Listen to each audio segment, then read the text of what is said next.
Every year, when I make a video to celebrate the Chelsea Flower Show, I think about the connections between those gardens. I mean, the flowers are obvious, but actually a lot of them use sculpture too. Well, when you're designing and making a garden very fast, say 2 to 3 weeks, of course everything's going to work very well together. They're like little mini theatre sets. But it's a very different thing if you're going to introduce a piece of sculpture to an existing garden. So I thought it would be useful to come here to Waddesdon in southern England, where the Rothschild family have been placing sculpture very successfully in the landscape for about 200 years. I wanted to talk particularly about this sculpture by George Cutts, and it's called Sea Change. Now, I first saw this 20 years ago at the Goodwood Sculpture Park, and to be honest, I didn't think anything of it at all. A year later, I happened to be at Waddesdon here, and I saw it again. And I fell in love with it. And so I asked around and found out that Lord Rothschild, Jacob Rothschild, had gone to a lot of effort to place it, as he has with all his sculptures. And he was very interesting. What he said was, look, a picture and a frame have to work together. They can kill each other if they don't work properly together. The same is so of landscape and sculpture.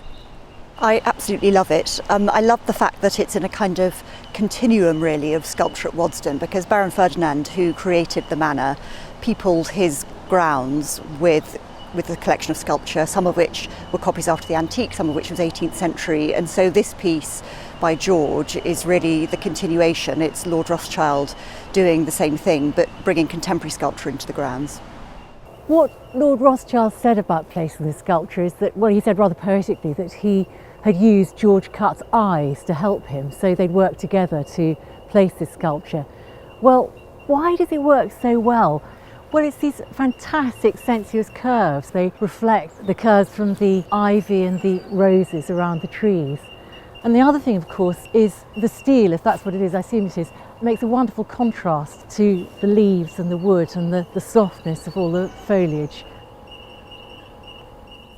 So we now know what an experienced collector thinks about how to place sculpture, but what about a sculptor? Well, we're here at Johannes von Stumm's garden at house on the Newbury Downs in southern England. He is a sculptor, of course, and a former president of the Royal British Society of Sculptors, so he's got a good overview. My own view of placing sculpture is simply this, that it's like a poem. If you write a poem, you know what it means, but other people will have all sorts of different interpretations. Well, so it is with sculpture. You let it go, and it may end up in all sorts of, from the artist's point of view, rather inappropriate places, but hey, that's fine. But let's see what he says. I'm pretty relaxed. I listen to the client what they want, and when they come and show me a place for the piece, I normally accept it. For me, the most important thing is the sun, and that shines almost everywhere. But I know that there are many of my colleagues who work site-specific. They have a very clear idea about their sculpture, about their poem they want to put into the landscape. For me, the most important thing about placing sculpture is to make it visible and to touch other people's soul. That is, for me, the most important thing. Well, even small spaces deserve a sculpture.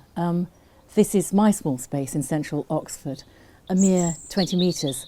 But it is my one connection, I think, with Alexander Pope, because like him, I tried to cram thousands of landscape features into this rather small area. You know, the canal here, lots of other things, but no sculpture. I've tried all sorts of things. And then my daughter, Miranda Keyes, who's a sculptor in Berlin, suggested something very far removed from the bronzes she normally does.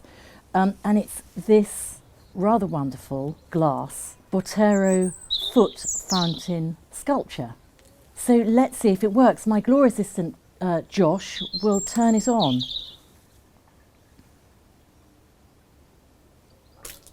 Oh, well, okay. As you see, we've only just put it in, so there are a few technical difficulties which we need to sort out. But I think this is glorious, and for a small garden, great fun. And I don't have any of the problems of a sculptor being cross with me for somehow abusing a sculpture, because she's too polite to say anything.